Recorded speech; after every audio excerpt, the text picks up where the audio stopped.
The job was too good to be true. I understand that now. The message had popped up in my inbox like 1,000 before it.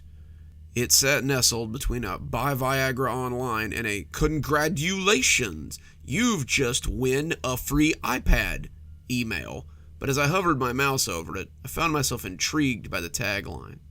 I could usually spot spam messages, even the ones my inbox seems incapable of catching. This one, though, something about it caught my eye. The spelling and grammar were on point, and something about it just screamed attention. I moved my cursor over the box and hovered it over the email. Preparing to break the cardinal rule, I read the title one more time. Mazer Inc. seeking subjects for free at-home testing. I clicked it, and a very official-looking email informed me that I had been randomly selected to take part in a clinical trial.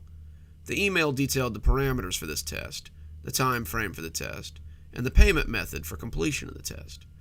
The parameters were basically A. Take the required supplement they sent you with breakfast and dinner. B. Sign on and watch a series of videos every day for 2 hours.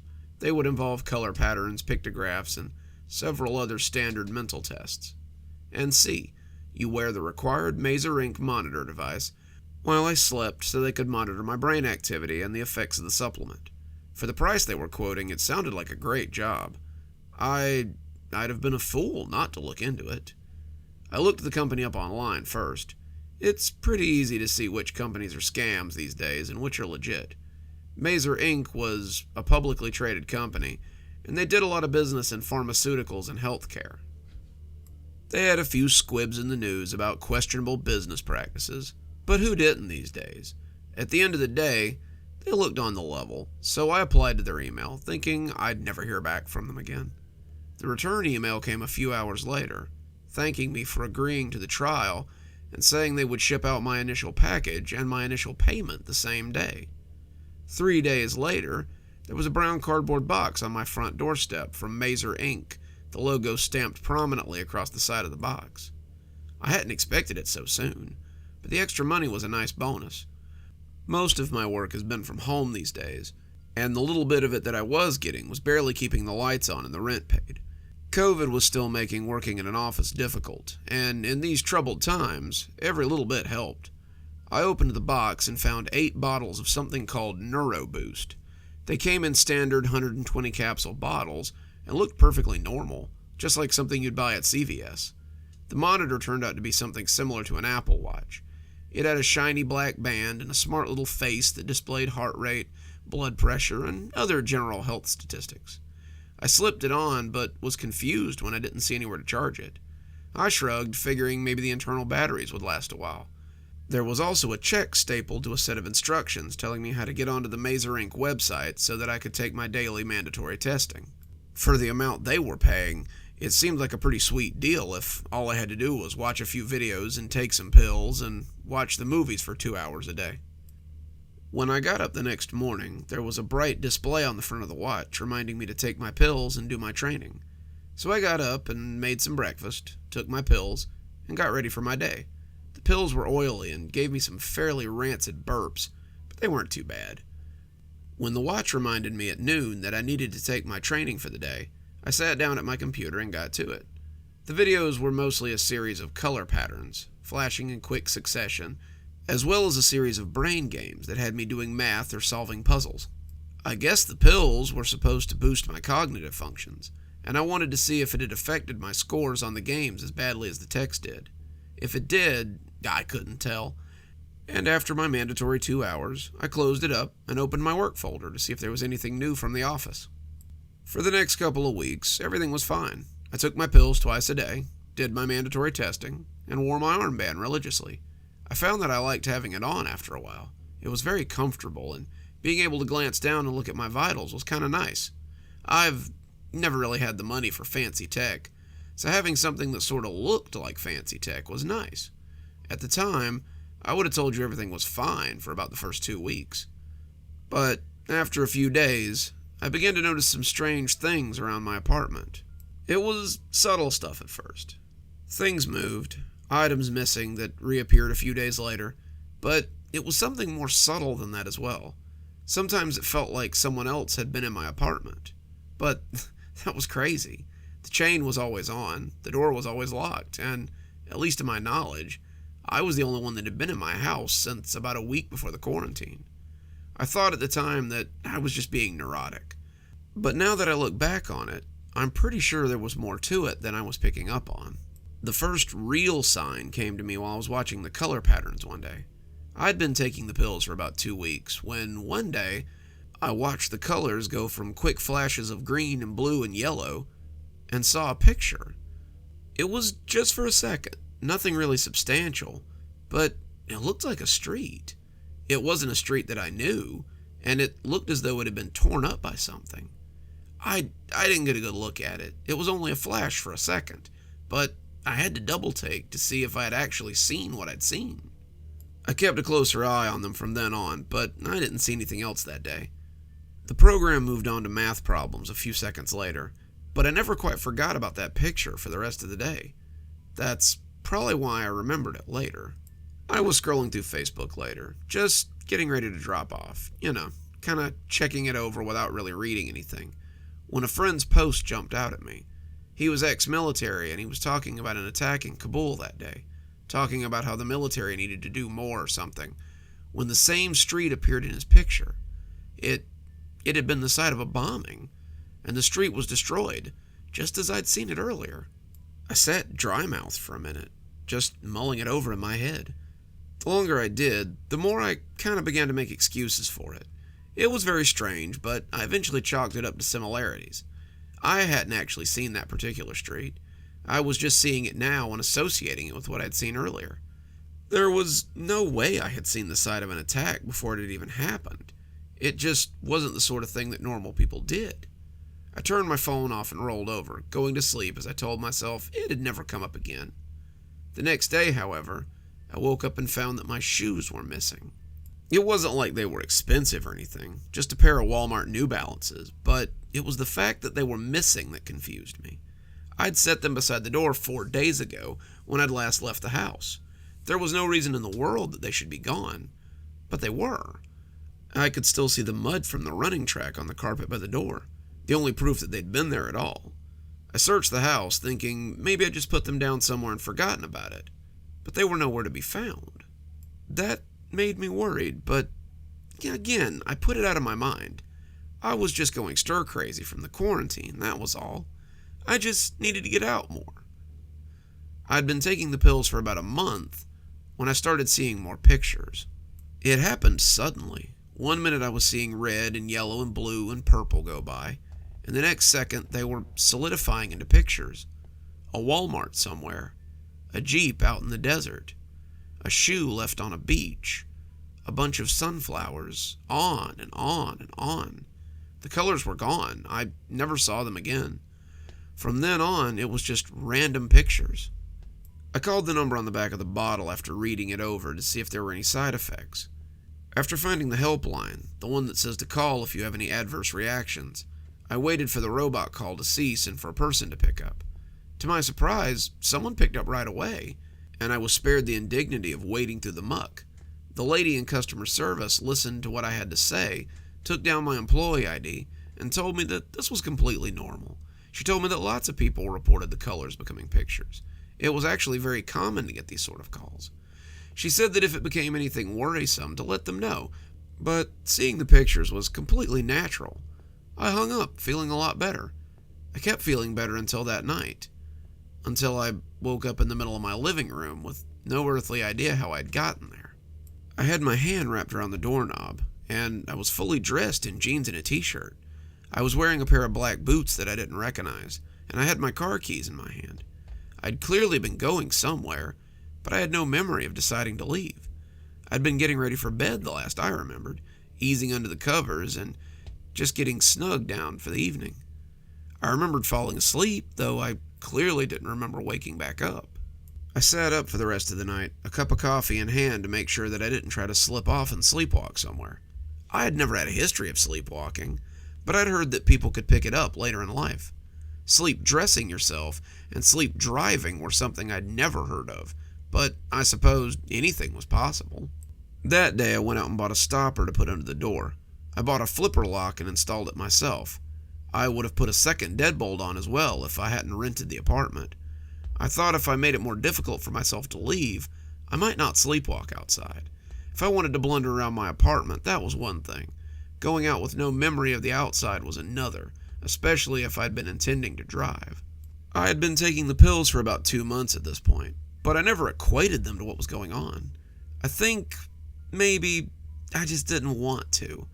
I liked the way they made me feel, and I especially liked the extra money I was getting every month for taking them. Some of the pictures I'd been seeing had come up again. The shoe on the beach had turned out to be a little card from a plane crash over Spain. The Walmart had been celebrating its 20-year anniversary when someone had driven a car through the festivities. I had stopped really looking for them anywhere. I didn't really want to know what they were. I had my own problems to worry about. I'd woken up several times since the first night, standing in different rooms and having no clue how I'd gotten there. I woke up in the kitchen, toast burning in the toaster. I shook awake in the shower, fully clothed as the water fell over me. I came to on the floor of my living room with my legs under the couch, and I awoke several times as I fumbled at the lock on my apartment. Whatever was happening to me, my body seemed to be trying to keep me from hurting myself, and for that I was pretty grateful. I think my body knew the pills were doing something strange to me, but my brain was trying its best to justify the actions. It seemed like my brain might be keeping secrets from the rest of us, secrets that I would find out pretty soon. Then one day, I woke up somewhere different. I woke up as I was standing in a factory, preparing to break a tank full of cloudy liquid with a fire axe. I dropped the axe that I'd been preparing to shatter the glass with and looked around in confusion. Where the hell was I? How had I gotten here? I looked around and could see other people causing general destruction as well, but they didn't seem to have come to like I had. They were destroying lab equipment, factory equipment, and anything else they could get their hands on. They were like a group of mindless ants, swarming over everything they couldn't destroy themselves and wrecking it with sheer numbers. I didn't understand what was going on, but I knew I had to get the hell out of there. No one came to stop me as I ran, so I took off and didn't stop running till I was outside. Turned out I was actually somewhere I knew. I'd been inside the Terminus Chemical Building. I'd seen the building many times from the freeway, but I'd never actually been inside it. I had a vague idea of what they did, medical research or chemical trials or something, but I couldn't have told you why I'd been there destroying things.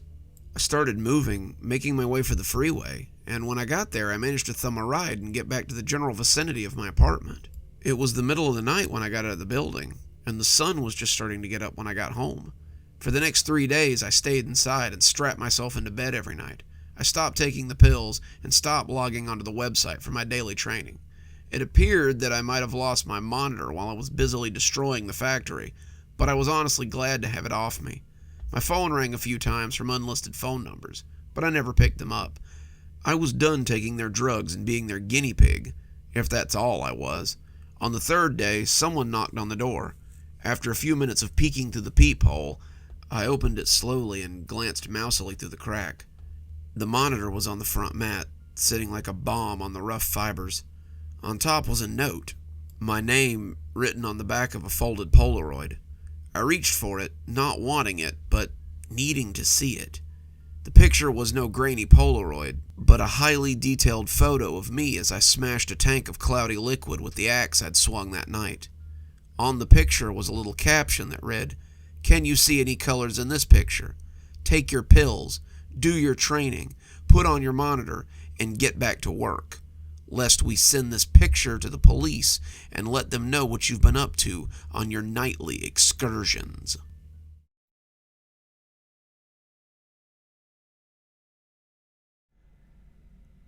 You know how it is sometimes. You don't really go looking for anything. You mindlessly scroll for hours and hours as you consume content by the handful. TikTok and YouTube Shorts have allowed us to devour as much or as little as we want to, and it's opened up a whole new world for us as we sit comfortably on our couch or lay in bed fighting sleep. Before TikTok, I had no idea of all the kooky things that people could get up to and all the fascinating skills you could learn through storytelling. Doomsday prepping, making your own solar panels, how to dye your pets different colors, ways to grow vegetables in different climates, And that was just a handful of things I ran across.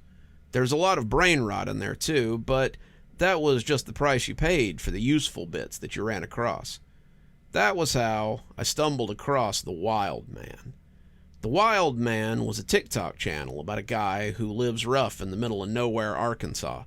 The place he lives really doesn't have a name. He just calls it the Pine Barrens, and he lives in a tent in the woods with his pet raccoon, Scampers. He hunts and fishes and mostly just survives off the land, laying back supplies for winter every year. You wouldn't have thought it would be terribly interesting, but he does so many cool survival things, and he has the most soothing voice you've ever heard come out of a man his size. He starts every video standing in front of the camera with his clothes made out of buckskin and a ridiculous-looking coonskin cap on his head that probably started life as one of Scamper's relatives, waving and smiling his gap-toothed smile. "Well, hello there, forest friends," he would say as he waved at us. Forest friends is what he always called his viewers in his videos, and some of them have put it on t-shirts and sell them on his behalf. It sure did rain buckets last night, so today we're going to go check on the catch barrels and see how much rainwater we've got for the coming months. He stepped forward and grabbed the camera as he headed off into the woods and went around his campsite to check the large wooden barrels he used to collect rainwater. One of the previous videos had shown him making the barrels, and they looked like the big casks that people used to store wine or beer in. He had about 5 of them. Most of them were almost completely full of rainwater after the rainstorm ASMR he had done the night before. He smiled, telling us how it would be great for the coming hot months when the rain was a little scarce. He sealed up 3 of them, burying them half in the ground, before saying goodbye and hoping we'd take care of ourselves until next time. Most of his content was like that, just very chill forest things while he and his raccoon pet went about their day-to-day activities. They fished, they collected birds' eggs, and he showed us how to track deer by their signs and how to build fires that wouldn't get out of hand. He cooked meals with things that he scavenged, meat mostly, and I was surprised at the amount of edible plants that he taught me about. His content wasn't unique by any stretch of the imagination, but I really loved to watch it when I found a new video. He had longer videos on YouTube where he taught people how to do survival things, but I found myself mostly consuming his TikToks because I could binge watch them in under an hour. His voice was nice to listen to, and I've actually tried a few of the things that he talked about doing at his little campsite. The bucket on my back porch is growing a good crop of worms, and the rainwater collector in my backyard is watering my homemade garden nicely. So don't tell the government, because I'm pretty sure it's illegal. I wondered, when I first discovered him, how he got the things he used, and he must have read my mind because he had a video about going into town and trading some of the things he made for money and supplies. He must have made a decent living at it because he also had a P.O. box where people sent him things. He slept in a tent that was graded for conditions in Everest because a fan had thought he might need some help through the cold months. He had a Coleman stove that he cooked on sometimes, also provided by a fan, and there were various other things that he had that he certainly hadn't foraged for. I suppose that there was also the cell phone that he shot his videos on, too, though that was a mystery that he would soon solve, to our detriment and his. It started innocently enough with something I thought I had made a mistake about. "Well, hello, forest friends," he said one day, his shirt off and his arms slimy with clay. "I'm just making some bowls if you'd like to join me." Heck yeah, I thought, as I settled in to watch him make clay bowls. He had some clay that I imagined he had found at the river, and he was forming and molding them when I noticed something in the background. It was hard to see, kind of a nothing discovery, but it was a shoe sitting beside his tent. Not just any shoe either, but a Nike running shoe. I don't know why it seemed to stand out to me, but I rewound the video a couple of times to look closer at it. The shoe was too small for him. The wild man wore a size 14 and often complained that he had to get deer hides for moccasins about twice a year, and this looked like it would barely cover one of his big old toes that he now had on display as he worked. What's more, I thought there was some discoloration on the shoe, something dark, but I couldn't see it well enough to be sure. Wildman made about 8 big bowls, saying he would make lids for them and seal the food in them, before telling us to take care of ourselves and to be respectful of nature when we had reason to be within her. The forest can be dangerous for those who don't respect it, he added, looking good-naturedly at the camera. That was a new one, I thought. I went back to doom-scrolling. I had 3 more hours of work to get through, and my work hadn't quite filled the day like they had planned. I went to his profile, and it seemed the wild man had been quite busy that day. He had about 10 new videos out since yesterday, and I watched him hunt for a couple of deer, fish some, play with Scamper, smoke the fish and the deer that he had caught, and do an ASMR in the middle of the night, and go for a walk after dark as the crickets and the night birds called out around him. The video, to me at least, didn't feel like they were in order. I thought that the hunting videos seemed to be in the early morning, the fishing in the mid-morning, and the cooking in the early afternoon. That wasn't weird in of itself. People upload videos all the time that aren't in order, but it was the comments on the cooking video that made me stop and scroll a bit. He had fish crisping on a stick over a fire that he had prepared, the deer meat sitting on a rock as he prepared to salt and store it, but then there was something on another rock near the deer meat. It didn't look the same. It looked, in fact, like pork. Some of his subs thought the same thing, and they asked what tree he had found the bacon on. The wild man had commented that it was just deer meat from an earlier kill, but some hunters said that if that was deer meat, then they wouldn't eat it because it didn't look right. Too pale, the comments said, but the wild men told them it had tasted fine. A little strange, but nothing to write home about, and certainly nothing to keep people awake at night. No, the thing that kept me awake was what I found on his YouTube channel. The video of him walking in the woods was the usual 5 minutes of him crunching along through the leaves, stopping to listen to the quiet nighttime sounds around him, and then progressing on before repeating it. He would point out the sounds of frogs and crickets, small birds and night creatures, and then move on through the crispy brush to find his next stop. At the end of the TikTok, there was a message that said I could watch the whole 3-hour video on YouTube, so I clicked over to his channel and put it on in the background while I worked on some last-minute paperwork. I liked having noise while I worked. It made me more productive, I think. So I listened to his big old deerskin moccasins as they crunched through the underbrush, talking about birds and squirrels and frogs as I put numbers into a report and information into a PowerPoint that would go along with it. About an hour and 45 minutes in, he stopped suddenly and gasped quietly. Who could be out here during such a dry season? With a fire too? Man, what are they thinking? We started walking again, and I looked down to find him creeping up on a campfire out in the woods. The crunching was done, and I realized that that had been for the benefit of the video. He could be damn near silent when he wanted to be, and as he snuck up on the campers, I let my fingers rest on the keyboard. There were 2, both sitting around a healthy-looking fire and both cooking hot dogs. They were laughing, listening to music, and he hovered on the edge of their campsite and watched them. They were being too loud to hear him. He could have probably started running, and he moved back some before moving the camera up to his face. Sorry, forest friends, but I need to call tonight's walk a little early. I need to have a word with some less than courteous forest friends and let them know that this isn't the burning season. Till next time, take care of yourselves and be safe. He ended the video there and hadn't answered any of the comments on it. People wanted to know what had happened and if he had scared them off. They wanted to know if he had called the police or the park rangers to enforce the burn ban.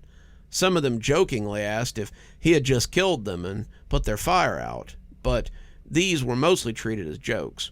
Wildman, despite his name, was pretty peaceful and generally didn't interact with people any more than he had to. It was weird to think of him hunting folks, almost unheard of, and most people either laughed these comments off or told them it wasn't something to joke about. I could understand where they were coming from, and I didn't think some of them were joking.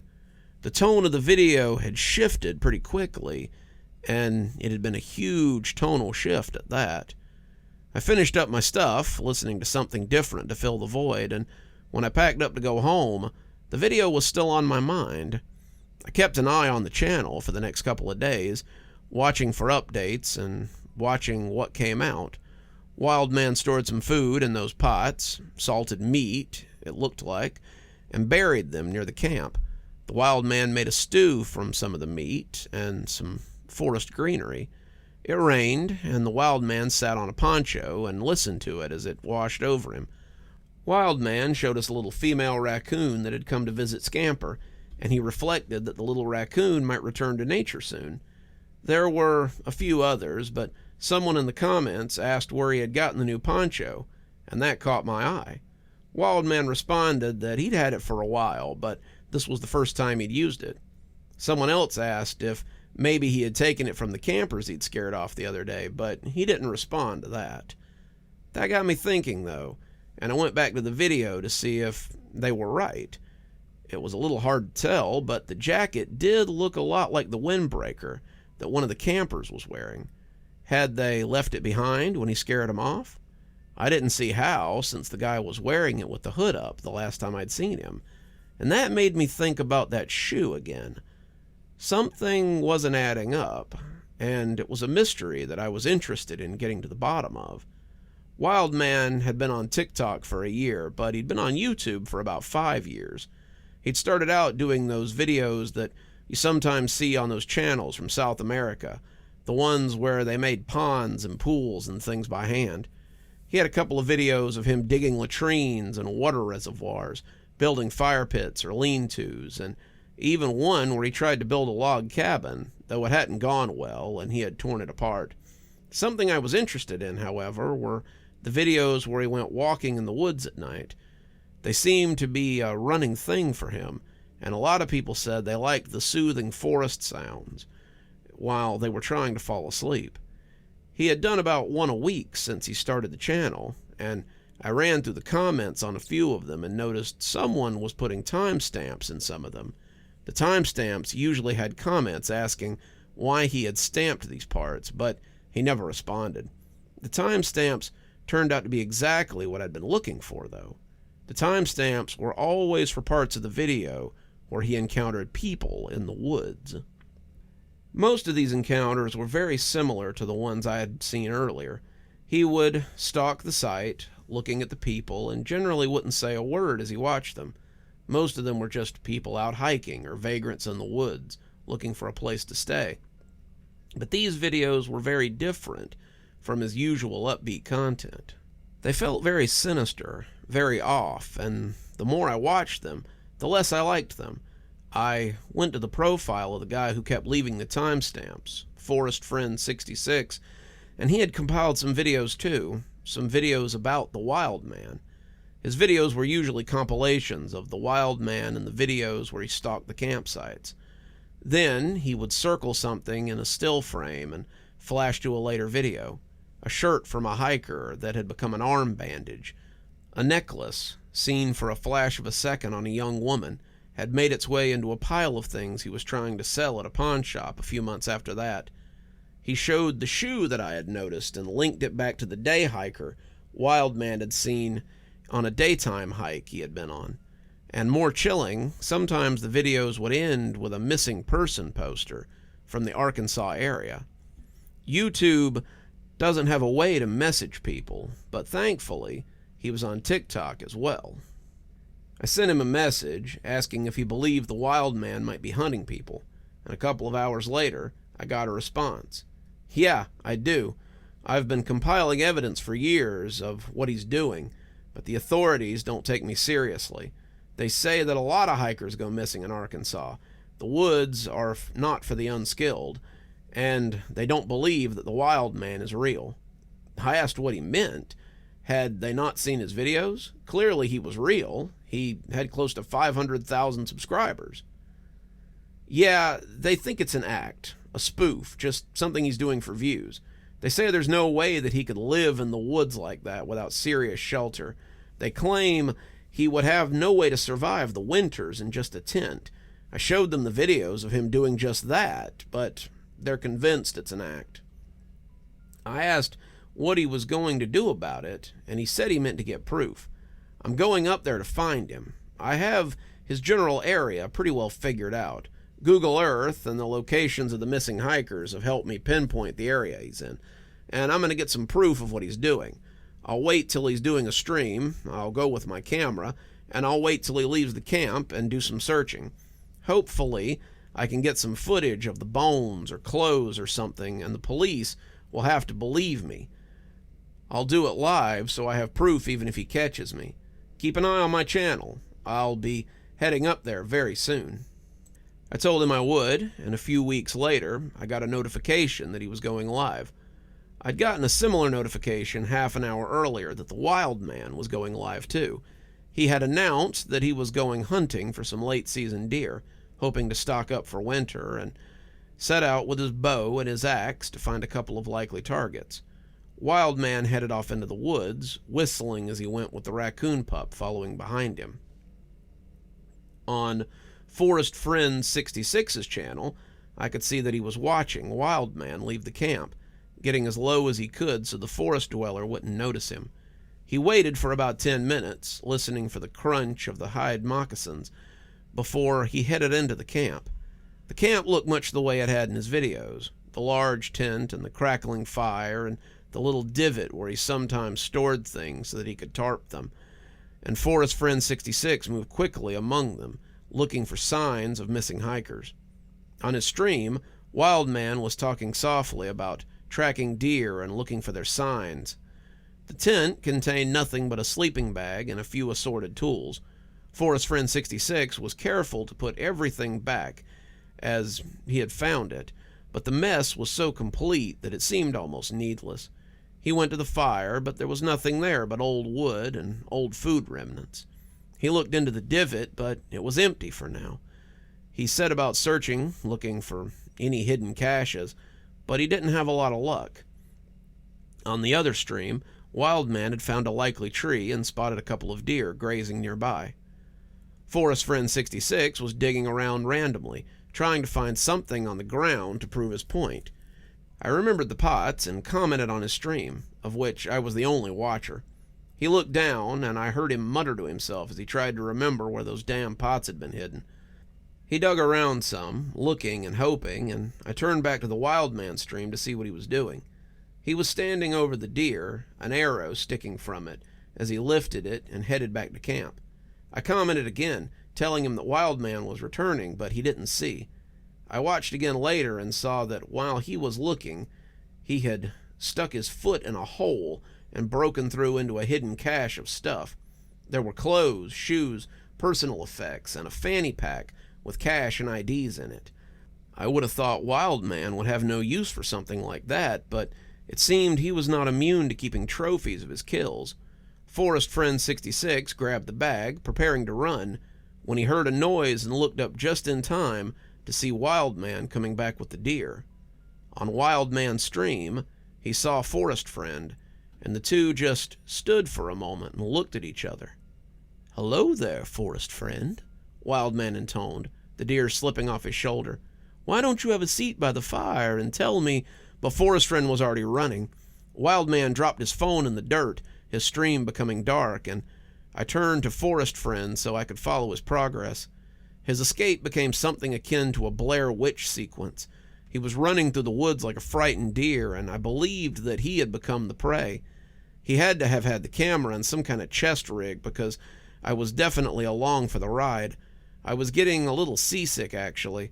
He was running flat out, but in the peripheries you could see Wild Man keeping pace with him. He was toying with him, herding him, keeping him moving towards something. Forest Friend was panting, running, and out of breath, but the farther he went, the less I saw of the shadow that he had angered. He seemed to be coming out of the woods, maybe to a road or a clearing, when something rose up in front of him and wrapped a meaty hand around the camera. I don't know if he broke it or simply turned it off, but I heard somebody say, "Hey there, Forest Friend," just before the feed cut off, and the tone was decidedly menacing. I saved a copy of the stream as quick as I could, not sure if Wildman would delete it or not, and I called the police in the area around where he lived. I told them what had happened, and I sent them a link to the stream and a copy of the video. But they didn't seem too worried. They said people went missing in the woods all the time, and it didn't necessarily mean any foul play had occurred. As for the video, well, it was a good bit of acting, but they didn't believe it. The guy in the video is a nut. He sends us evidence all the time, and it never pans out more than theories. As for the wild man, that's Thomas Land. He lives in town. The character he pretends to be is just that, a character. If he wants to put on buckskins and play Tarzan, then that's his call. He owns all that land out there after all, so it's his to hunt and fish if he feels like it. They hung up on me, and it wasn't the last thing I heard on the matter. It's been a few hours since the stream, and I just got a message from Forest Friend 66. Well, no, I got a message from Thomas Land, aka Wildman, on Forest Friend's account. Hello there, Forest Friend. I understand you've been talking to some not-so-friendly people. He's not going to be a problem anymore, but I do need you to be a pal and delete that video you have. Otherwise, I might have to pay you a visit next, friend. I've been sedentary for a while, but a trip might be just what I need to spice things up.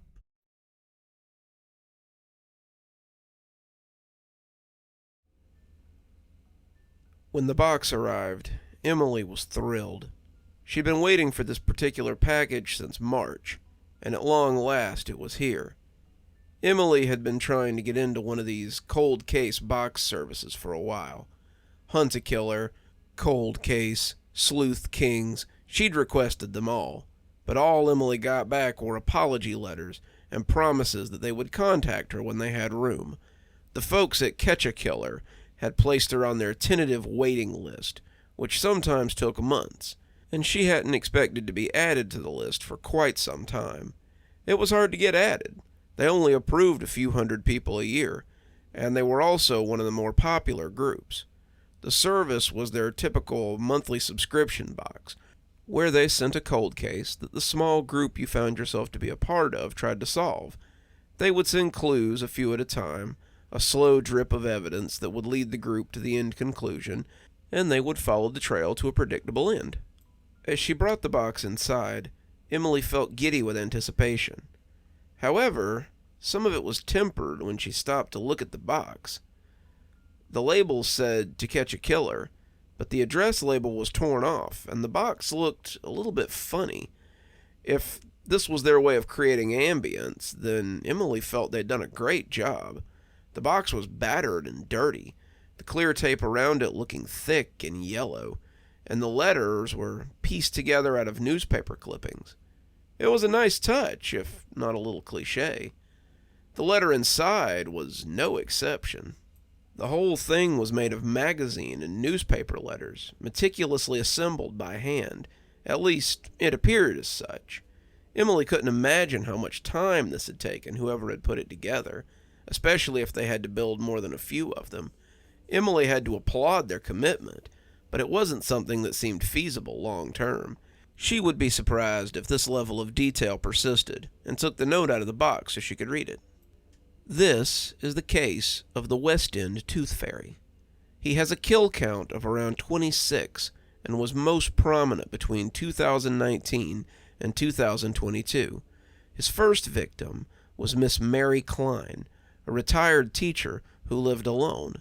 It took the police almost 4 years to place her as his victim, only then because his pattern began to surface. She was stabbed 15 times, most of them in the chest, and a smile was carved across her mouth from ear to ear. No forensic evidence was discovered at the scene, no sign of forced entry, and she was left in her favorite chair in the living room. No one was charged with her death, and only one item was ever reported missing from the victim: the bottom and top plate of her dentures. Emily read it over a few times, but couldn't figure out what she was supposed to be looking for. This was less of a case file and more of a story. Emily had read a few articles about how the information was disseminated and then picked over by the community, but this read more like a creepypasta. She wondered if this might be one of those things where a group member got a different piece of the puzzle, but that was another point of confusion as she looked through the box. As she looked, Emily saw a plastic baggie with a pair of pliers inside. She took them out hesitantly, the red around the teeth of the pliers looking pretty convincing.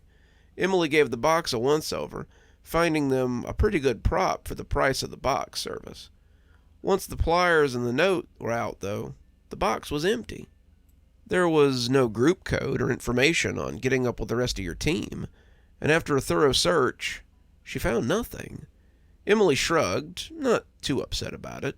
They had probably just forgotten to add it, and she figured that a quick trip to the internet would get her in contact with her group. She was still excited about her quick admittance to the group, and hopped on the site to see what she could find. A little while later, Emily closed her laptop with a huff of frustration. She had checked every group, but no one was following the Tooth Fairy case. No one seemed to know what she was talking about either, and it was starting to make her wonder. Maybe the others would sign up soon. Maybe she had gotten her box a little too early. In the end, she set up a room for the Tooth Fairy case, figuring the others would find her, and decided to go to bed. She'd sign on tomorrow and find that they had discovered her, and then the game could begin. Instead, she woke up to find another dodgy package on her front porch, and only a few messages in the room she had started, none of them helpful. The people who had found the room appeared to have used her post as an excuse to belittle her. The 3 or 4 users who had left comments were quick to remark that the Tooth Fairy case was little more than an urban legend, not likely to be something Catch-a-Killer would tackle. They made fun of her for even suggesting that they received a case file on this one, and decided that she must be trolling.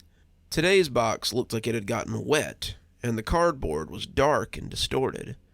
Emily huffed and deleted their comments, setting the box on the table as she cleared her own inbox. This was what she got for asking for help on the internet. Most of these people were just shut-ins with little more to do than bother her, and she knew she shouldn't take it personally.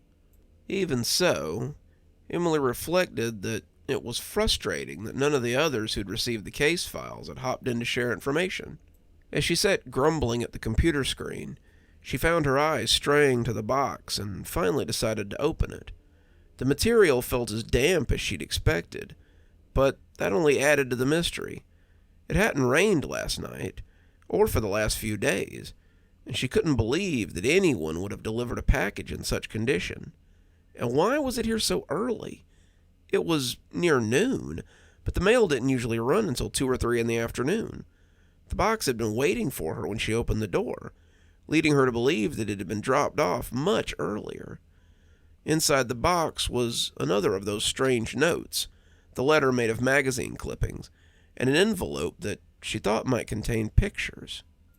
His next victims were the Hughes children, Mary, Shelley, and Clark, ages 12, 10, and 8, respectively.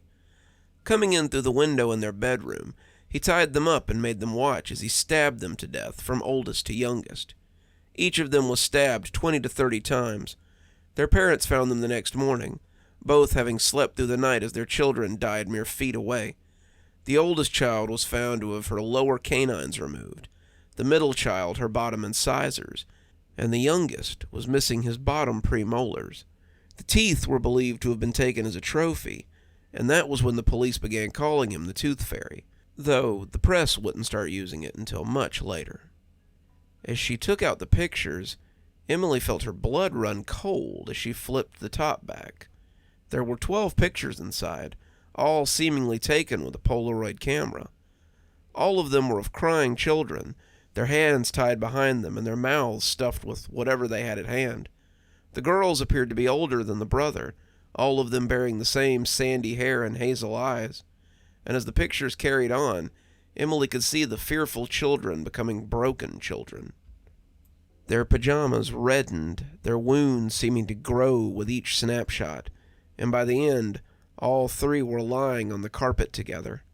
As their blood seeped into the thick shag, Emily felt the pictures slip from her numb fingers. What was this?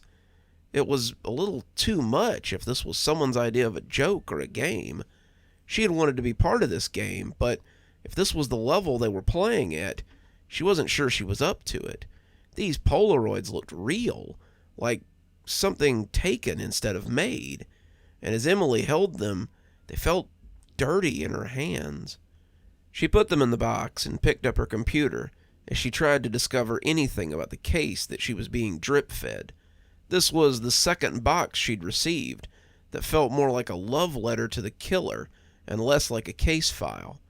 There were no clues to follow, no breadcrumbs to lead her to an outcome, just harrowing stories to listen to that ultimately didn't tell her anything. If this was how it was, she really needed to see if anyone else had received the clues she was failing to find. The forum offered more veiled insults, and Emily huffed as she closed the laptop. With no words from the admin and no help forthcoming from her fellow investigators, she couldn't do much but speculate. In the end, she dumped the contents of the box into the first one and threw the new box away. When her eyes kept darting over to it as it sat on the top layer of the garbage can, she pulled it out and took it to the outside garbage. She couldn't stand the way it seemed to be watching her, and as she came back up the front steps of the porch, she stopped in her tracks as she saw the last thing she expected to see. Another cardboard box, covered in old yellow tape, was on her welcome mat, sitting like a steaming pile of fresh foreboding. Emily looked around, suddenly not feeling so safe standing in front of her own house. How had she missed it? It hadn't just appeared between her leaving her front door and putting the box in the garbage can. It had taken a matter of minutes, 2 or 3 at the most, and someone would have had to place the box quickly and quietly in order to get it here in the interim. Someone like a serial killer who stole people's teeth and kept them as trophies. Emily shook the thought off and reached down to pick up the box. She must have just missed it on the way out, must have stepped right over it, but that didn't stop her from locking the deadbolt and throwing the chain across the door. She took the box to the dining room table, but it would be quite a while before she found the courage to open it. She looked at it as she cleaned her house, returning to it a few times throughout the day. She didn't want to open it, was honestly afraid of what might be in it, but it still hung over her like an omen. As fearful as she was, it was a very tantalizing mystery, and Emily loved a good mystery. As the sun went down and the shadows grew tall in her living room, Emily was helpless to stop herself from ripping off the tape. The box had the same wet, warped look the other one had borne, and as the tape came off, Emily was greeted by yet another handmade note and a long metal tool that made her grit her teeth. It was an ice pick, and someone had clearly used it roughly. The end was dented, the metal flowering up around the point of impact. The tip was malformed, that angry exclamation almost as damaged as the butt end, and it helped the red paint find its way into the porous metal that sought to drink it up. It worked its way into the crevices, and the dark red made the tool all the more grotesque. The fourth victim was Dr. Reynolds of the Norvis Free Clinic. Posing as a homeless man, he came in before operating hours and killed the good doctor before his staff could arrive. The Tooth Fairy had chosen Dr. Reynolds carefully, the two bearing a striking resemblance. It was easy for him to pose as Dr. Reynolds and continue to see patients. The next 12 victims were homeless people at the clinic, people he invited to come in after hours. The cause of death for all was the same as Dr. Reynolds, a single puncture wound to the side of the neck. From these victims, the Tooth Fairy completed his collection of bottom teeth. She added the pick to the box of other things before slipping it into the hall closet and going to sit in her room. Suddenly, the living room was a little too open, the windows too exposed for Emily's taste. She sat in bed, trying not to think about the boxes or the mystery that surrounded them. The more of them she received, the more she had to remind herself that this was just something cooked up by the company. It became harder and harder to justify to herself, though, as the contents became more graphic. She had read a lot of forum posts before signing up, and none of this seemed like the experiences she had read about. The cases were spooky sometimes, but there was always a group of people to help you solve them. Doing this alone was making her anxious, and the clues weren't really pointing her towards a suspect at all. This was reading more like a story and less like a case. She wasn't sure what to take away from this, besides the crawling anxiety that surrounded her. She checked the group again and found nothing but more people making fun of her for suggesting Catch a Killer would cover anything like the Tooth Fairy case. It's not even real. It's an urban legend. No, it's real, but the group only handles cases with suspects and evidence. The killer never leaves anything behind. The case is too high profile to let a bunch of amateurs mess it up by stepping on what little evidence they have.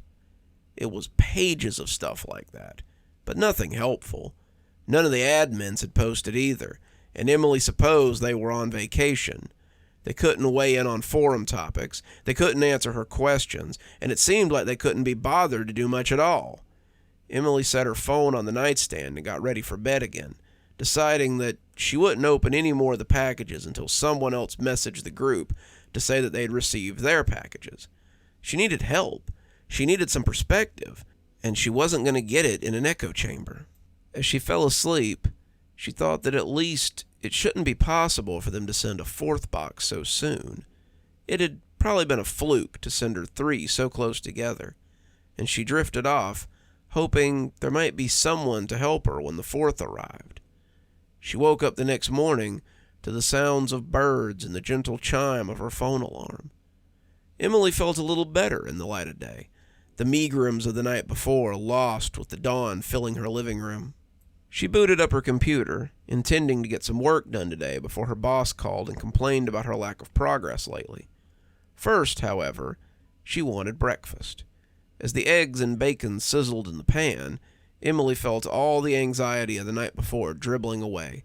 She had made too much out of all this.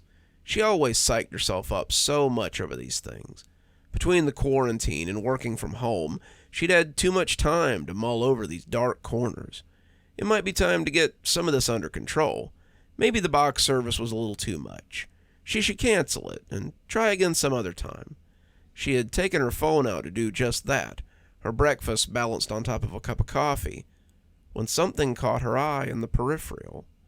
She was standing in the foyer, heading for the little office that she'd set up in the living room, when the spot found its way into her peripheral. She imagined that she could hear the tendons in her neck creaking as she turned her head to see if her fears were correct, and felt the plate wobble as the coffee shook in her hand. It couldn't be. It was 7 a.m. The mail hadn't even thought about running yet. The package was sitting on the front porch, the center of her welcome mat, leering at her through the glass of the front door.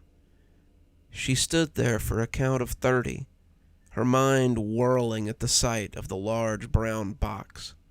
But in the end, she didn't drop her food or dissolve into a puddle of terror. She turned away from the door and went to her desk. If she meant to continue buying box services, eggs, coffee, or paying the mortgage on her house, she needed to do some work. As she got to her tasks for the day, Emily found that her eyes just wouldn't stay off the package on the stoop. She couldn't see it from her desk. There was a wall in the way. But the mirror in the foyer gave her a perfect view of the front door. She had placed it there to see people when they came up. But now what appeared less than convenient. She tried to keep her mind on medical coding, but it was difficult with the non-existent eyes of the package on her. Her mind itched to see what was inside, little as she wanted to. It would be another horror show, she was certain, and it would be for her alone, since no one else seemed to be sharing it with her. Around 11, Emily finally sighed in frustration and pushed the keyboard away. She had done almost nothing in the 4 hours that she'd been working, and the sooner she got the package out of her mind, the better. She got up to go bring the package in, But as she moved into the foyer, she stopped again. There was a second package sitting in the shadow of the first. She stared at it, her mind reeling as she pondered how it had gotten there. She'd had a perfect view of the door. There was no way that anyone could have snuck up and delivered a package in broad daylight without her seeing them. She stepped towards the door, feeling the tug of curiosity, but stopped as she saw the obvious answer. The second box was a little smaller than the other one. In her apprehension at the sight of the box, she had just overlooked the second one. That was it, just a failure to notice. The thought made her feel secure enough to turn away from the door and go make some lunch. She was coming back with her sandwich and a fresh cup of coffee when she looked again and saw a third box perched on top of the first. She'd been thinking that she might be able to get some work done, but seeing that third box, that dark brown cardboard monstrosity, she began to doubt the web of excuses that she had crafted. If they could sneak in a third box, they could have easily slipped in the second. If it hadn't been there, they had slipped in while she wasn't looking and delivered it without a sound. She returned to her computer long enough to find the contact information to catch a killer and called their customer service line. This was getting out of hand, and if no one was going to return her messages, then she'd just go to the source. Mazer Incorporated, this is Janet speaking. How may I direct your call? Emily wet her lips, not expecting such a quick response. She plowed on before the anger could cool, though. Yes, I'm trying to reach someone with Catch-A-Killer box service. This was the number they had listed online, and I... But the bubbly woman on the other end cut her off. Of course, one moment, please. 30 seconds of canned music later, and another far too happy young woman picked up the phone and asked Emily how she could help her. Yeah, I recently signed up for your service, but I think something's wrong. I've received at least 6 packages in the last 3 days, and it's always at random times.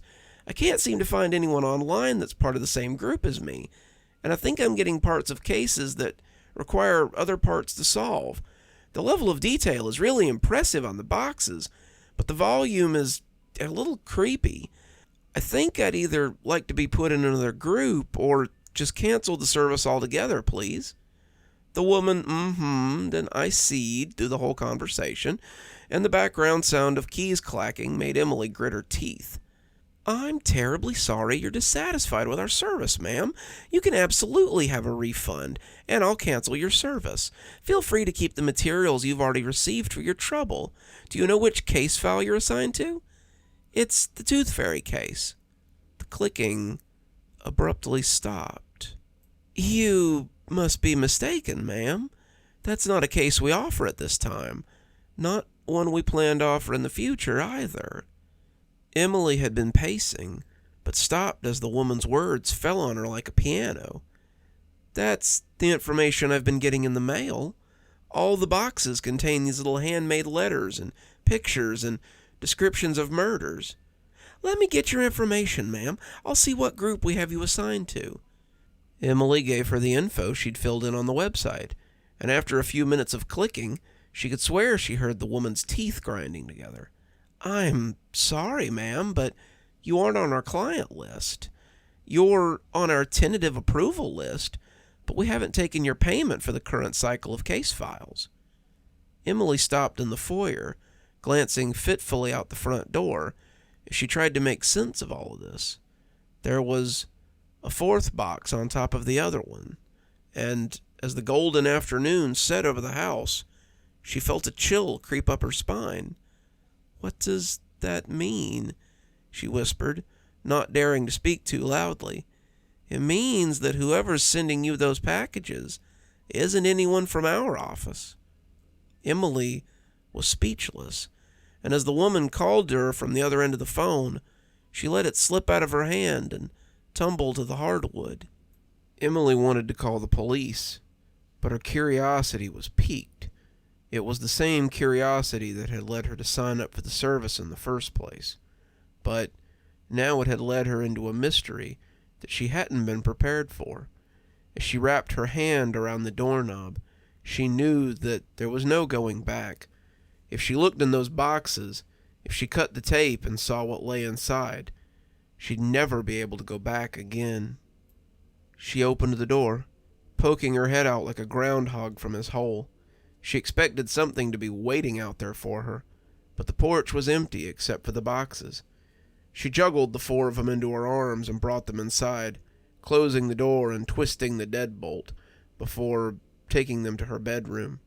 She left the phone in the foyer, taking all the boxes and locking herself behind her bedroom door.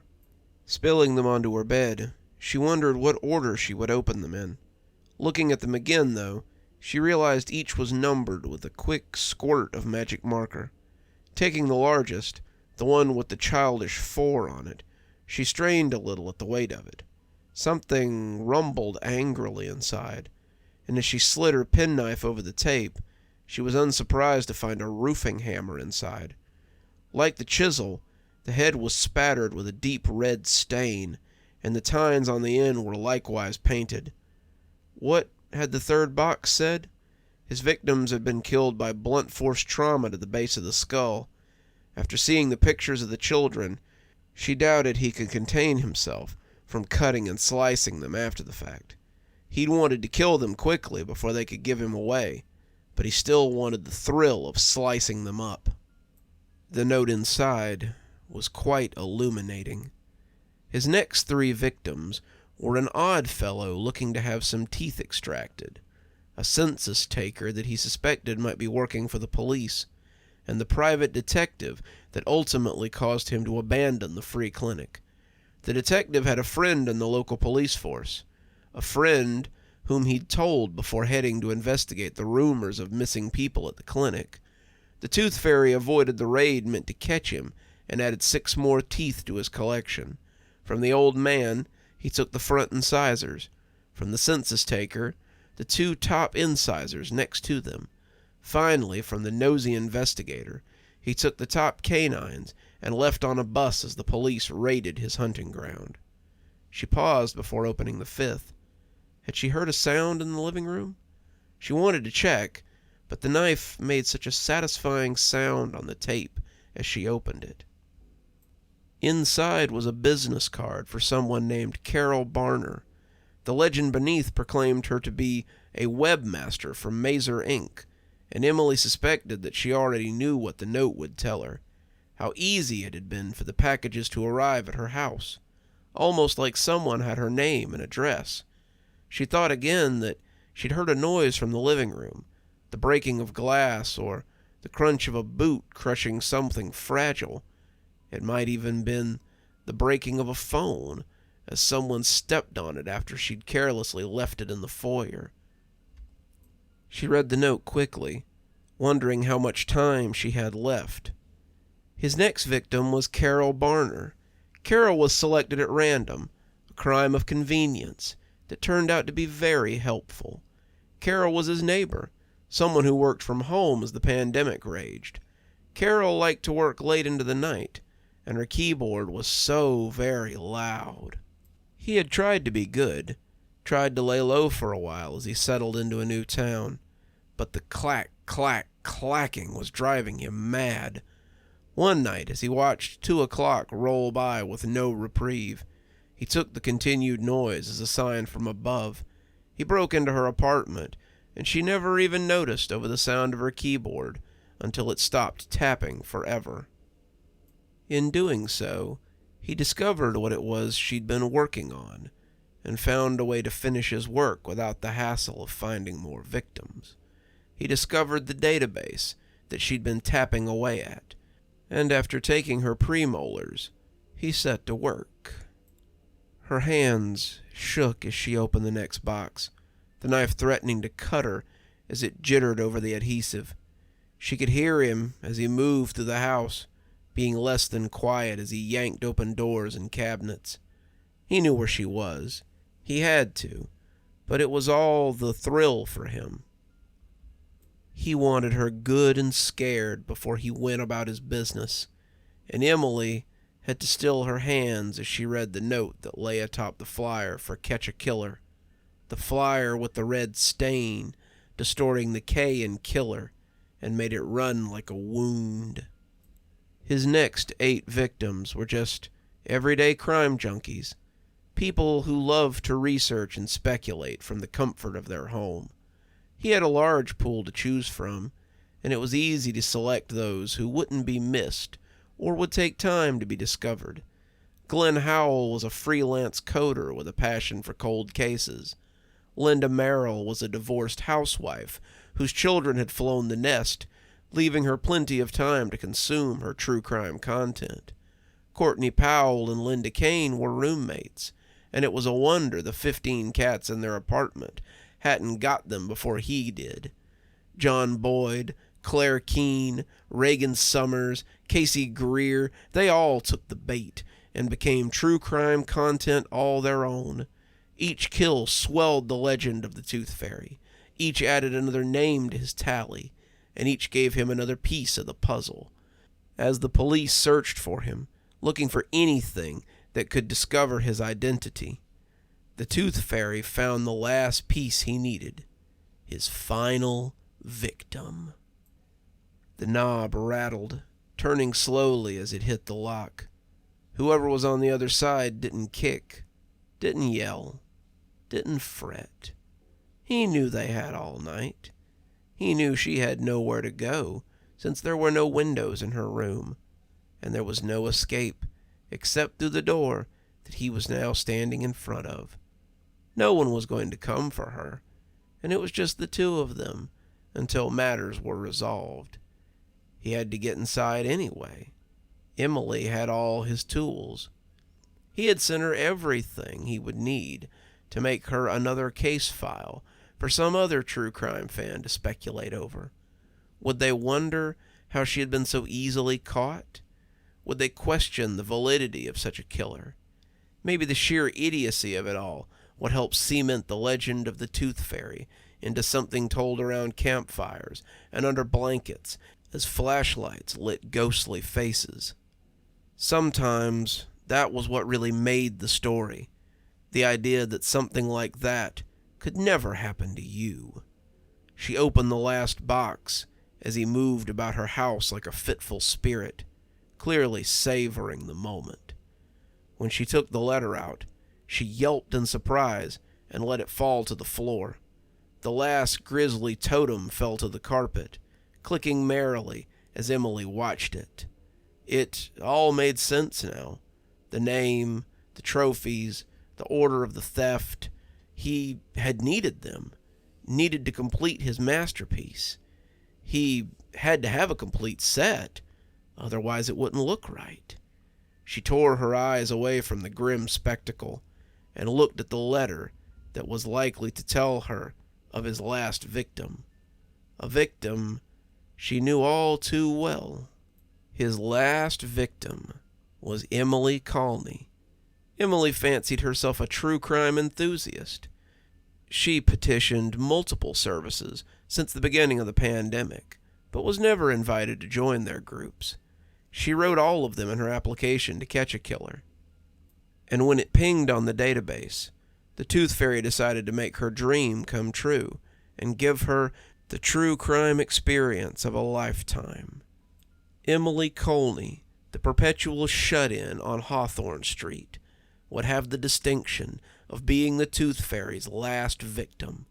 After her, he would break his pattern and thus become harder to link to the crimes that would come after her. So thank you, Emily.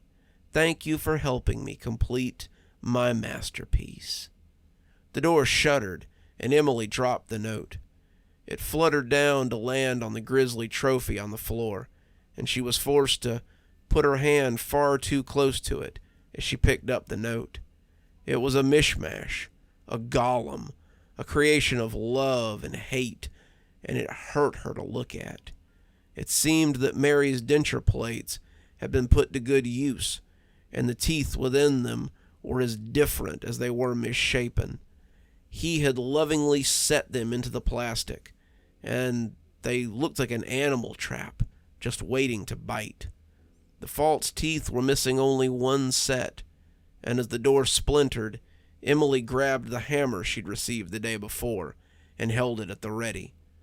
A hand slipped through the hole in the door, grasping the lock with a smooth and practiced twist as he opened the door and let himself in. She saw him then, rising to his full height as he filled her doorway like a ghoul in a cast-off coat. He was massive, his head looking grotesquely small as it peeked down from between his huge shoulders. She felt the hammer slip from her hand as the smell of him wafted over her, the aroma of dirt, campfires, old chemicals, and ancient blood. She didn't start screaming until he smiled at her, his spitty, toothless mouth revealing empty gums waiting for what lay on the floor between them, gums waiting for Emily to complete their reward for years of patience.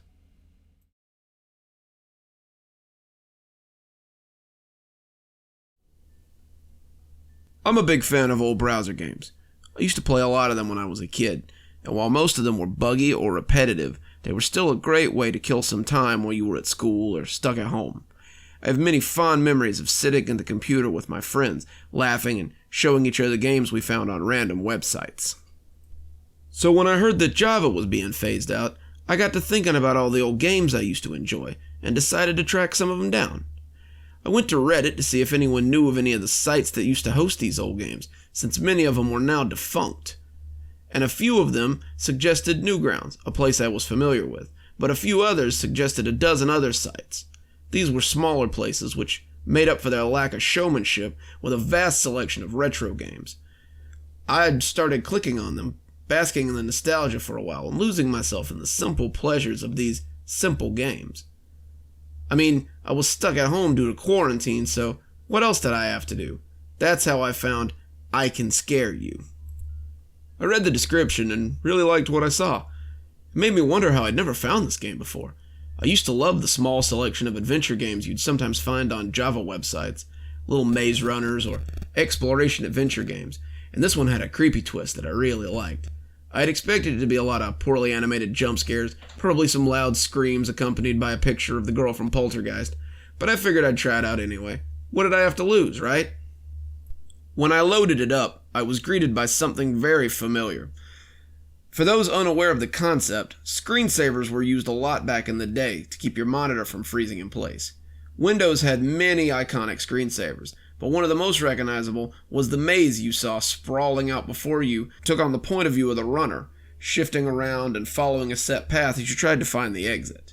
This game had dropped me into a very familiar maze, with brick walls and a sand floor, and an 8-bit soundtrack trying for creepy, but was mostly just sounding spooky. It was a little different than I remembered, though. The walls were black brick, like a negative copy of the maze, and covered in a bright green moss bordering on neon. The sand was also dark, and as I moved, it made that classic game crunch that meant you were walking over dirt. I could hear something like the wind in the background, and as I moved, I could see that the normal pictures on the wall had been replaced with grainy photos of people. The images were pixelated, but clearly actual photos. The strange thing was, they weren't anything like corpses or monsters or anything. They were just ordinary people, some of them smiling, some of them looking off blankly, but all of them looking like candid shots of people from websites or the DMV or something. As I moved through the maze, I became aware of a voice that seemed to be following me. It was just a whisper at first, but the deeper I went into the maze, the louder it became. I would turn around and find the pictures were still on the wall, but whatever was making that noise was nowhere in sight. The images seemed to repeat themselves. Same 10 or 12 photos again and again, and I figured they must be the staff that had worked on the game or something. It was a little creepy having them watch me as I went through the maze, but no creepier than anything else I'd seen in the game. The voice, however, was definitely getting a little nerve-wracking. I could hear it now, and it was saying the same thing over and over again in a vaguely feminine computer voice. I can scare you. I can kind of scare you. I turned to the game, but there was nothing behind me.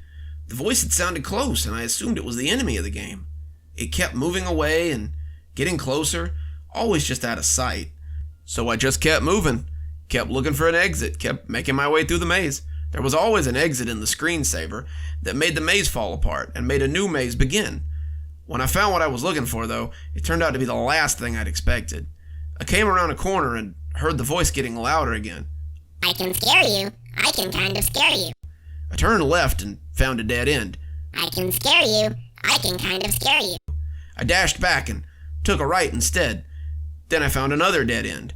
I can scare you. I can kind of scare you. I sighed and turned around to face my fate. I guess the game was over. That's when I saw what sort of beast lurked in this maze. I can scare you. I can kind of scare you. It was a grainy picture just like the others, but this one moved and was far from the bland recreations the others had been. The image's eyes appeared to be leaking blood, the mouth crunching as it blared its ceaseless words. It barreled toward me lamely, filling the whole hallway, its face twisted in pixelated agony as it crashed closer and closer. I can scare you. I can kind of scare you. Despite its alarming form, it was clearly a picture of my dad's face. I backpedaled in fear, running and taking turns at random until I finally came to the dead end that I'd been looking for. It contained a single floating picture, and if this was the exit grid, I didn't know if I wanted to see what sort of maze it would generate next. The image was a crumpled body, a car accident or a hit and run, lying in the street in a squishy mass of broken flesh. It was grainy and pixelated like the others, but this one made me stop and gasp a little as I tried to make sense of it. The body's face was pointed to the sky, its mouth open and its eyes staring. As I looked at it, the blood seemed to pool around it, glistening wetly despite having no origin. I can scare you. I can kind of scare you. I jumped as I heard the phrase uttered right behind me, loud enough to make my speakers crackle. Suddenly my character fell over and my screen was covered in red as the screaming monster with my father's face crunched its jaws over me. I turned the screen off and pushed away from my computer, suddenly not wanting to see anymore. The last image had been the most familiar of all. It wasn't every day you got to look at your own face as you lay dying. The other pictures had been strangers, weird stock images, but the image of my father and I had been unique, and they were very jarring. The face of my father had been twisted in agony, and the eyes had been turned up in anger as the neon red blood oozed from them. My own face and body had been confused, devoid of hope, as I lay bleeding to death in a pool of my own blood. Even if the game had somehow pulled pictures from my computer, it couldn't have gotten either of those from me. No picture of my father existed that looked like that, and certainly no picture of me that looked like that existed. I closed the game and realized that at some point it had gotten dark. Looking at my watch, I realized I'd been playing the game for 3 hours. It was pushing midnight, and I shut my computer down and climbed in bed. I tossed and turned as I tried to push the image of that final horror out of my mind. As grainy and unreal as it had been, it was still a picture of me, and I was clearly dying. How did they have it? Where had they come from? Those images followed me into sleep, and they haunted my dreams all night. I found that I was running from that hellish thing in my nightmares, and it stretched and chomped right behind me. It didn't beat around the bush this time, and it dogged my heels for hours as I ran through that 8-bit hell. Right at the end, I came to a dead end and saw my own body lying on the floor, surrounded by blood. I rolled my head lamely to look at myself, moaning at a mouthful of blood as the huge dad head fell on me and turned my world red. When my cell phone woke me up at 7:15, it was almost a blessing. I reached for it groggily, seeing my mom's number and answering it shakingly. Hello? Honey? Baby, I need you to listen to me for a minute. There's been an accident. Your dad's dead, sweetheart. She sobbed a little before continuing. I sat up quickly, still thinking I was dreaming. What? Turn on the news, honey. It's been all over the news since it happened. I need you to come home right away. I need someone here with me. I told her I would, and she hung up, and as I walked into the living room, switched on the TV, wondering what I would find on the screen. It had been a bus accident that had happened about an hour and a half ago. Dad, the other passengers, and the driver had been killed when another bus had T-boned them at an intersection. The bus Dad had been on had been crushed against the storefront, and the engine had ignited. The ensuing fire had made rescue very difficult. After extinguishing it, emergency services had really only been rescuing bodies. Then they started flashing the pictures of the deceased across the screen, and I felt the remote slip from my hands and clatter on the hardwood. I recognized all of them.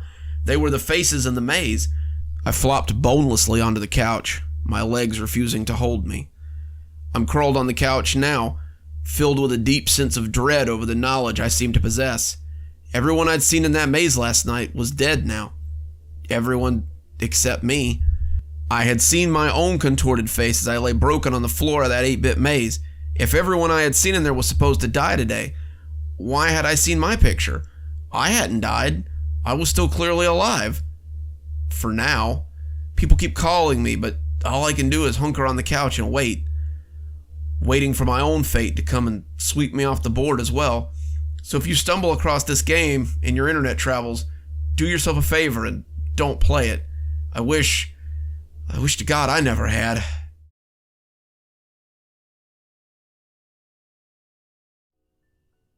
There were 4 of us when we broke into the Megaplex. There was Ralph, better known as Razorgore on YouTube, and Dale, better known as Drakesong. The 2 of them often do head-to-head videos on YouTube, as well as Let's Plays and other game content where they played the latest video games and titles. Jeremy, Kyle, and I were just the editing team, but we appeared on the channel often enough to be recognized. I was operating the camera that night as we came up to the back door of the Megaplex, ducking under the police tape. "What's up, Gorehounds? Tonight we have something special for you," Ralph said, trying to keep his voice pitched low and failing. "As some of you may know, the Megaplex in our area was recently closed under some pretty creepy circumstances." Ralph pulled a goofy-looking face that was probably supposed to be creepy as he looked into the camera. Dale tried to stay in the shot, looking unimpressed and striving for that too cool for this look. Kyle and Jeremy stood outside the camera, Jeremy waiting for his cue and Kyle looking around nervously. Ralph had talked us into this, and all of us were having second thoughts now that we were here. The payoff would be spectacular, but the risks would definitely be high.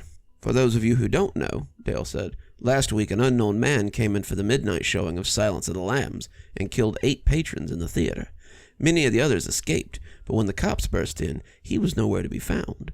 The theater has been closed for 2 weeks now, with no sign of the murderer, so we figured it's the perfect place to break into and play some Dead by Daylight, maybe some Friday the 13th, as we all sit in the creepy theater, isolated in the darkness." We kept saying break-in because it sounded more dramatic. In reality, Jeremy worked for the Megaplex as an assistant manager, and he had keys. I kept the camera on Ralph and Dale as Jeremy approached the employee entrance with the crowbar, so the camera could easily see him as he passed. After some grunting and exertion off-screen, while Ralph and Dale hyped up the stream, Jeremy slid the key into the lock and unlocked it with one quick, smooth twist. He gave a mighty strain and pretended to wrench the door open as he turned the handle. I turned to look at the door as it came flying open, and the 2 congratulated him as we proceeded into the dark back room of the Megaplex. I had all 4 of our laptops in a bag around my back, and I tried not to bump them together as we walked inside. I would sit in the booth and monitor the stream, collecting the video and audio from the other sessions, and piece them together into something cool that we could post on our channels next week. The creepy ambience and gameplay would play well together. It would ensure that we had something awesome for maximum viewership. I could also monitor them from the central projection hub in case something went wrong. The theater was dark, the emergency exit signs glaring garishly at us as we walked through the snack bar and into the common area. The Megaplex had 12 different theaters and would allow each of us to sit in a different one without even having to leave our fingerprints in the theater that was also a crime scene. We had toyed with the idea of having all of them sit in there, basking in the atmosphere of death as they played killers and victims. But the idea of accidentally leaving evidence behind to incriminate ourselves was particularly unappealing. We were already taking a huge risk by doing this. Mitigating risk from herein was important. "Okay, we're going to set up now," Ralph said to the camera as he stood near the entrance to the theater hallway. "See you on the other side, gorehounds," he intoned. I switched off the camera and put down the bag as I handed out the controllers. "Okay, here's your controllers. Take any theater but 7. Jeremy, show me which one of these keys gets me in the booth again." Jeremy flipped through them until he found a longish silver one, handing it to me. "This one, and the one next to it'll get you into the projection cage. You know what you're doing up there, right?" he asked for the 1,000th time. "Hook the HDMI cables from the laptop to the projector. It's not rocket surgery, dude." "Please, for the love of God, don't unhook anything that's already hooked up to the projectors. Playing a pretty dangerous game here already, and I don't want anyone questioning why there are suddenly wires unplugged." "I think I can handle it, Jeremy. Now you guys go and get set up so we can get started." They went towards the theater, and I went towards the projection booth. 30 minutes later, we were ready to start streaming. The software on each laptop was easy to set up, and hooking the computers to the projector was easy. Each of their audio feeds let me hear what they were saying, and let them communicate with each other through the game software. They had taken theaters 5, 6, 8, and 9, leaving theater 7 empty between them. I couldn't help but glance down into the dark theater as I worked, my eyes straying to it ever so often. The lurid red exit signs were the only light in theater 7, casting the police tape and seats in an eerie crimson glow. I cut the screens on for 5, 6, 8, and 9, seeing the theaters light up as the screens flickered to life. When the screen for 7 came on too, I felt the hair on the back of my neck stand up. I glanced out the little window that gave me a bird's eye view of the theater, and nearly dropped the laptop I'd been about to move. From my vantage point, I had a great view of the large black shape standing frozen in front of the screen. I backed away shakily, startled by the sudden appearance of the gangly shape, and bumped into the desk as I stumbled away from the frightening sight. I stood, breathing hard, as my mind raced and my brain ran over 1,000 different scenarios. Was it the killer? A cop doing some late-night investigation? A janitor? They weren't moving, so I had probably startled them as bad as they'd startled me. What if it was the killer? They had said they'd never left, hadn't they? My mind kept plodding over that little nugget as I stood motionless and felt my guts writhing in terror. I needed to get the audio feeds hooked up so I could warn them. I needed to call their cell phones so they could run. I needed to do something other than just stand here in abject terror, but that seemed to be all I was capable of doing. When he continued to stand motionless, however, I felt my fear ebb some and took another look. I realized my mistake pretty quick. The coat had clearly been left over a chair or something. The longer I looked at it, the more details became apparent, and the stranger it became that I couldn't see the arms or legs sticking out of it. I laughed when I realized I was frozen in fear by someone's leftover coat, and chalked it up to the creepy ambience of this abandoned theater. I was too jumpy. I had to keep my head in the game. I got back to work. "Mic 1, check," I asked, sitting down and testing the setup. "Check," said Ralph.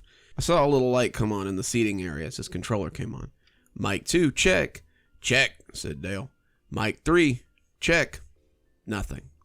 "Mic 3, check," I asked, looking out into Theater 8. I didn't see anyone sitting in the dark rows of seats and started glancing around to see where Jeremy was. The screen was a solid, staticky white that covered the whole theater in a bright carpet of light. By that light, I could see nothing but an empty theater. This inevitably led my eyes over to Theater 7, and I had to double-take when I noticed something was amiss. I stood up, squinting at the chair someone had left on the little platform in front of the screen. The chair was bare now, just a silhouette behind the white screen. The coat was gone. "Sorry, Mic 3 here. I had to go to the bathroom." The coat had been there. I knew I had seen it. The ragged old coat had been sitting on a chair in front of the screen, a chair that was now empty. The hood had been up, making me think that someone had been inside it, the arms dangling out like empty scarecrows, and now it was just gone. The theater was still empty. I could see it illuminated by the screen, but the coat had vanished. "Hey, are you there? Control, come back." I shook it off and went back to my setup. "Check. Mic 4, check." "Check and check," Kyle said. I got back to the job at hand. I'd ponder that old coat and its escape act later. I would ponder that old coat a lot more than that in the coming days. I lined up their cameras so their fans could see and hear them, and then we officially started the stream. Our last stream, as it happens. "What's up, Gorehounds? I'm joined by Drake Song from channel Dragonhorn, as well as Kyle and Jeremy, regulars on the show. We're going to be playing some Dead by Daylight in the bowels of the murder megaplex." His head was little more than a ghostly floating specter as the camera picked it up and made him look a little ghoulish in the dim light. The screen became black as the game started. I watched as they rolled into the selection menu, the game divvying up teams and assigning the killer. I let my mind wander a bit as I monitored the stream. The boys were enjoying themselves, yelling and screaming whenever the killer would sneak up on them. They had played 3 games, Jeremy taking the killer role twice, when someone in the comments started trying to get my attention. This was pretty typical behavior. Most of these guys were attention whores, and they wanted to make the highlight reel at the end of the video where we showed great comments or funny moments. This guy, despite the ridicule he was getting from the others in the comments section, was not letting up, and that drew my attention. "There's a shadow behind Kyle," he said. Then a few minutes later, "Seriously, someone is sneaking up behind Kyle." 5 seconds after that, he posted, "Someone get Kyle's attention. Someone is coming up behind him." I looked at the camera feed, but saw nothing besides Kyle's face lit by the ghostly light of the movie screen. The game was the kind that favored a very muted color palette, and it had bathed the theater in a murky tone. I looked back to chat and saw that the guy was still yelling about someone coming up behind Kyle, telling him to watch out. I looked back at the feed and nearly fell out of my chair as a momentary flash of lightning in the game lit up the whole theater. I had seen someone poised behind him for a bare second, a black-clad figure in a long, ratty coat that I remembered all too well. I keyed up Kyle's mic and told him to watch out, but he didn't move. Instead, he just continued to look at the screen with that same frozen look of concentration he had been wearing all night.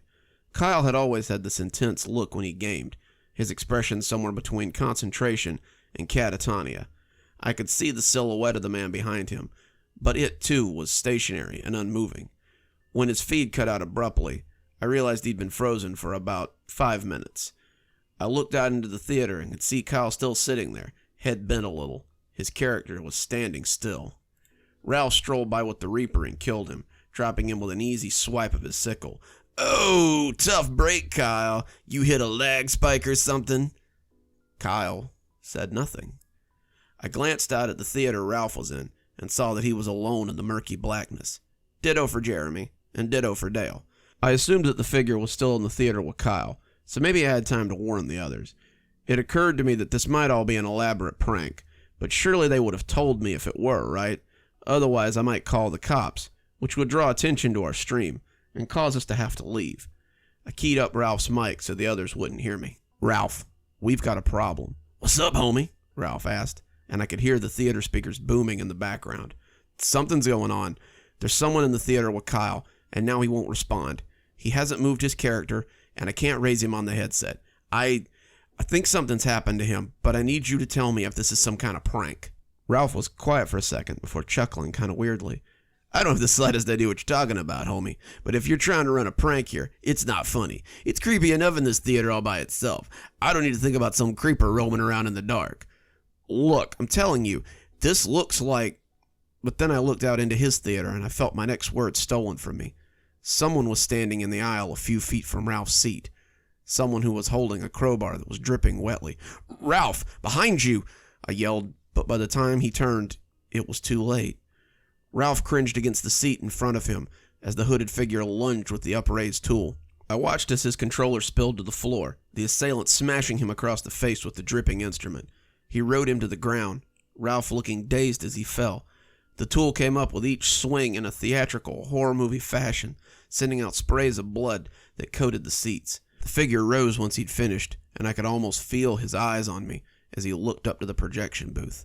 I backstepped to the computer and keyed up the other two mics. "Dale, Jeremy, you guys need to come to the projection booth right now." "Why?" Dale asked. Someone just killed Ralph." "What?" Jeremy asked, and I could hear him standing up. "He beat him to death with a crowbar. We need to get the hell out of here, right now." "Agreed. Dale, you and I should head for the emergency exit in the theater while..." But there was a sound like someone tripping over carpet. I heard Jeremy's mic go dead, and a quick look showed me his feet being dragged behind a row of seats. I heard wind passing by Dale's mic as he ran for the exit. I could hear him hyperventilating a little, and as I watched, I could see him running for the glowing exit signs. I could also see the figure step out in front of him from a row of seats and bash him with the crowbar, knocking him sideways into the other row of seats. I backed away from the window then, starting to hyperventilate myself. This was crazy. How could they have gotten Dale and Jeremy at the same time? Was there more than one killer? How had they gotten this far? Had they been waiting for us this whole time? I shook myself out of my daze and decided that I needed to go. I looked at the equipment on the table and decided to leave it pretty quick. It would slow me down, and who really cared if the police found it? I was getting ready to report this the second I got outside anyway. I glanced through the projection hole one last time, checking to see if anyone was in the theater, and finding no one below. That was when something slammed into the projection room door, and I fell on my ass. I scuttled back against the wall, eyes glued to the door that was being violently rammed from the other side. Whatever it was slammed into the door a few more times before it rattled the handle and found it locked. I was suddenly glad I'd remembered to lock it, and I patted my pocket for my phone. I decided to go ahead and call the police. They could book me for trespassing right after they saved my life. It wasn't until I'd patted myself down a half a dozen times that I remembered I'd left it on the table next to the laptop. That was also when I realized that the banging had stopped. I crept on hands and knees towards the desk, praying the phone hadn't fallen. The silence was deafening in the wake of the explosive pounding. I kept glancing at the door as I crawled, expecting that any minute the door would burst open. I was afraid to look over the edge of the table, fumbling in vain as I tried to find my phone. That's when I heard a truly chilling noise, the last noise I ever expected to hear. The sound of keys being thrust into the lock and the door being opened with a simple turn of the knob. I sat huddled beneath the table as a hooded figure wandered into the office. He was tall, his face hidden under the blackness of that dark covering, and his feet echoed off the floor as he stalked towards me. I tried to back up further. My back smashed the metal legs of the table as I came up short. I felt my legs tremble as I shook, and I closed my eyes as I expected to die very messily. I opened them again when I heard the laughter from the doorway as Ralph and Dale came through the door with their cameras in hand. "Oh man, we got you so good," Ralph laughed. "He bought it hook, line, and sinker," said Dale. "Another classic prank." I couldn't believe it. This had all been some stupid prank for their channel. I watched as the killer doubled over and started laughing too, his crowbar dropping with a plastic thunk to the ground. When the hood came down, I saw it was Titus, our sometimes roadie, when we took our shows on the road. Jeremy leaned in the doorway, laughing uproariously, as the others high-fived and congratulated themselves on scaring me half to death. I wanted to be mad, but I found myself laughing out of pure nervous relief. You jerks," I breathed, accepting Titus's offered hand. "You really scared the crap out of me." I slapped Titus on the shoulder. "How the hell did you get across 3 theaters in a matter of seconds anyway?" Titus looked confused at that. I didn't. I snuck into Ralph's theater through the fire door and waited for you to notice me. Then I ran out after you turned away, coming into Dale's theater and catching him as he tried to escape." "I pretended to drag myself behind the seats," Jeremy said. "And Kyle?"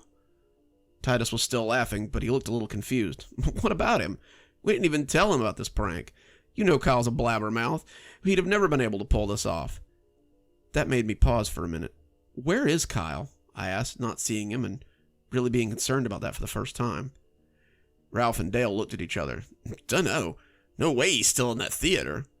I looked down from the box, and sure enough, Kyle was still in the theater, unmoving and not playing the game. We tried to raise him through the mic again, to no avail, and after thumping on the glass window for a few minutes to get his attention, we decided to go see what was going on with him. The 5 of us came down the stairs and crept toward Kyle's theater. The door creaked ominously as Jeremy pushed it open, and I could see Kyle's head framed by the white screen as he sat upright, staring forward, and I moved inside to go see what was up with him. I came up behind him, pausing as I caught sight of something I hadn't seen before from my high vantage point. I didn't need to touch him to realize why he wasn't going to answer me, and they all drew close as I took a few balky steps back. There was a machete sticking through the back of the chair, pinning him to the seat. When the others saw him, they all started freaking out, talking all at once as we tried to figure out what to do next. Ralph wanted to call the police. Jeremy wanted to get the hell out of the theater and then call the police. Dale just wanted to be out of the theater. We all kept trying to talk over each other, our terror rising as we kept stepping on each other's conversation. That's why it took so long to realize that Titus was gone. We looked around for him, but no one could remember if he'd come into the theater with us. The last time anyone had seen him was in the projection booth. That seemed to be the deciding factor for Dale. He had his phone out, dialing 911 before anyone could say anything about it. Jeremy slapped it out of his hand, though, and the 2 of them stared at each other in surprise. Jeremy seemed as surprised by what he had done as Dale was to have his phone slapped away. It bounced under a nearby seat, and the 2 of them just stood silently for a few seconds before Dale asked him what the hell he thought he was doing. "I don't want to be involved with this. If you call the cops, I'm going to lose my job." "Screw your job," Dale yelled. "At least one person is dead." "Let's just leave first. We can get outside and then call them. You 2 can stay and say that this was your idea, and I can..." Dale was dropping to his hands and knees, looking for his phone under the seat. Man, that's some cowardly shit. One of our friends is dead, and you're worried about losing your job. Man, I can't believe I ever... His words were cut off, though, when someone drug him under the seat, and he started screaming. We scattered as Dale screamed, all three of us flying like quail, as we tried to put as much distance between ourselves and the killer as possible. I had my phone out as I left the theater, dialing the number for emergency services as I went.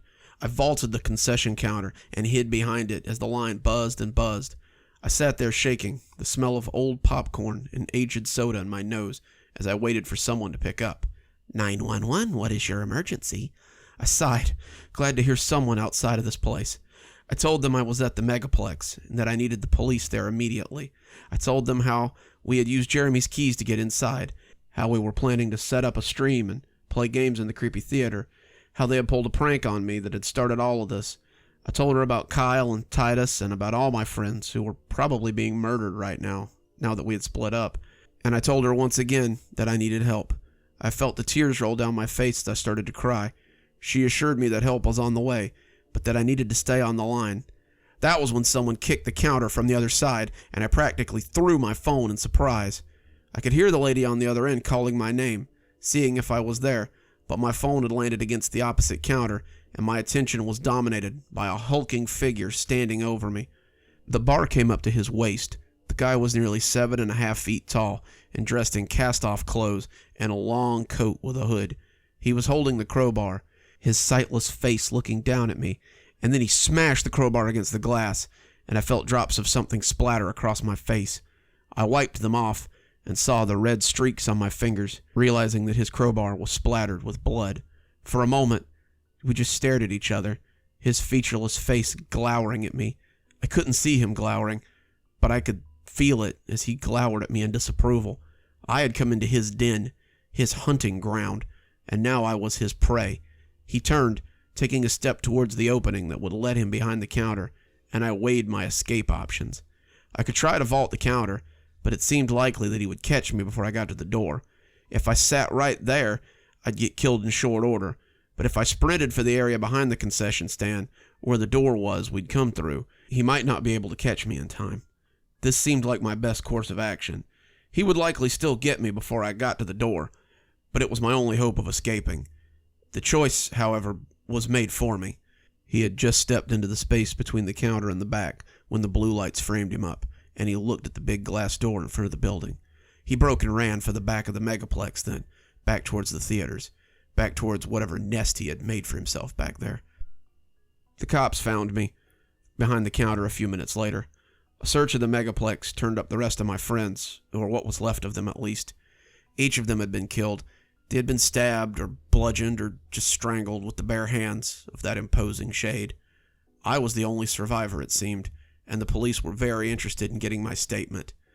That's why I'm here in this interrogation room, filling out this report. They haven't talked about criminal charges yet. I think they figure I've suffered enough. What they want is my complete report on the happenings of this evening. You can be certain that I'll never forget the events of tonight's stream. The last stream of my career, very likely.